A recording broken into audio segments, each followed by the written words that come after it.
Hindi pa lang dumating yung birthday celebration ni Madam. Grabe pala yung paghahandang ginawa niya. Yun nga lang, hindi siya nakapag-ready sa gastusin.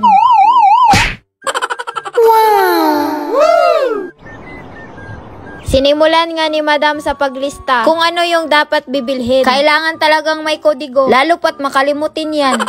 Madami-dami din kasing bibilhin, kaya gagamitin niya itong sasakyan niyang Lamborghini. Ang bilis ng panahon, akalain mong magbe-birthday pala itong si Madam.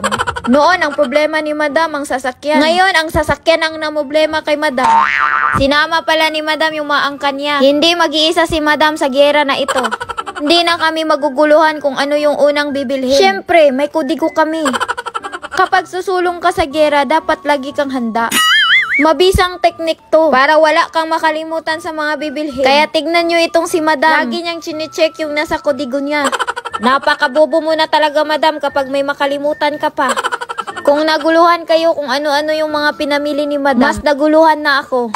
Kaya etong si Madam, sa may counter talaga siya nagtanong. By box pala tong bibili ni Madam, hindi pala by pieces. Kasama na sa pinamili ni Madam yung ingredients sa dessert. Pati na din yung inumin. Ang pinakamadami yung pang giveaways. Humikab lang si Madam saglit. Pagtingin niya, ganito na kalaki yung babayaran niya. Partida, hindi pa kasama yung mga drinks niyan. Bali, hiniwala yung mga inumin para daw may discount. Hindi na napansin yung discount dahil sa laki ng nabayaran. Nung pag-punch na nga ng mga inumin, umabot din ng ganito kalaki.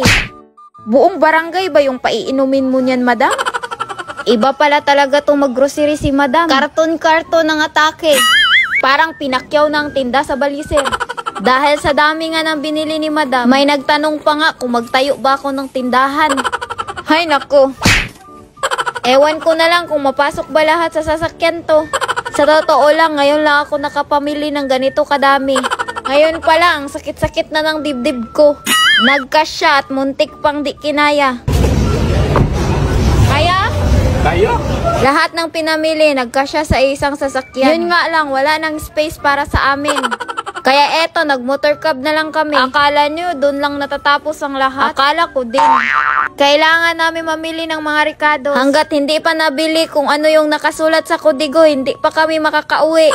Plano kasi namin na kami na lang ang maglitsyon sa baboy para makatikim din kami ng sariling litsyon namin.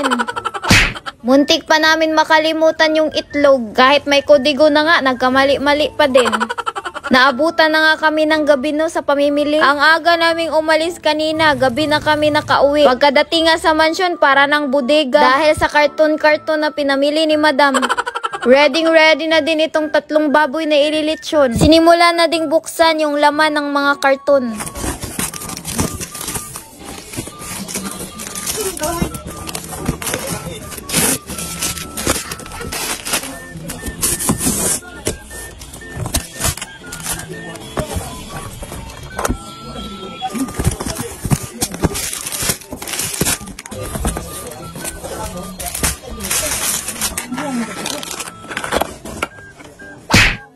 Matagal ko talagang pinag-isipan kung ano yung ipapamigay kong giveaway. Dahil nga dinaanan ng bagyo yung birthday ni Madam.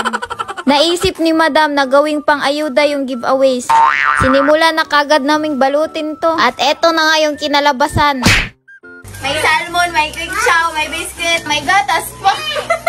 Eto yung totoong giveaway. Eto na nga yung pang-ayudang giveaway. Siyempre, ginandahan na namin sa pagbalot yan.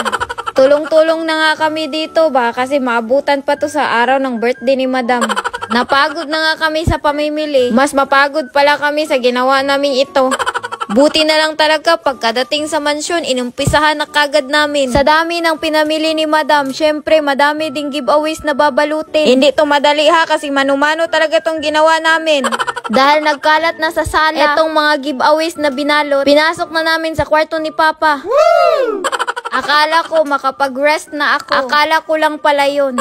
May dessert pa palang gagawin. Ang una nga namin ginawa itong macaroni salad na umabot ng 1 palanggana. Pagkadami-daming dessert to Madam. Para sumarap, nilagyan na nga namin ng pangpasarap.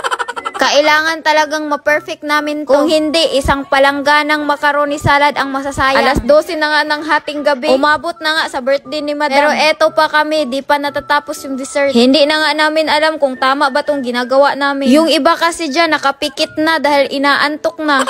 Hindi to madaling matatapos kagad kasi isang plangganang macaroni ba naman? Kahit magtulong-tulong pa kami dito, naabutan na talaga kami ng hating gabi. Pagkatapos nga nitong macaroni salad, syempre hindi pa matatapos dyan. Meron pang dessert na mango float. Walang katapusang dessert to. Hindi talaga kami pinatulog dahil sa mga dessert na to. Hindi umabot ng 1 oras yung tulog ni Madam. Nagising siya dahil merong nagkantahan sa baba. Akala ko nga panaginip lang to pero totoo pala talaga. Eto yung tinatawag na manyanita sa amin. Ginagawa lang to pag birthday lang. Kakantahan kanila ng madaling araw, tapos sasayawan. Sa tanang buhay ko, ngayon lang ako naka-experience ng ganito. Nawala talaga yung antok ko bigla dahil sa ginagawa nila.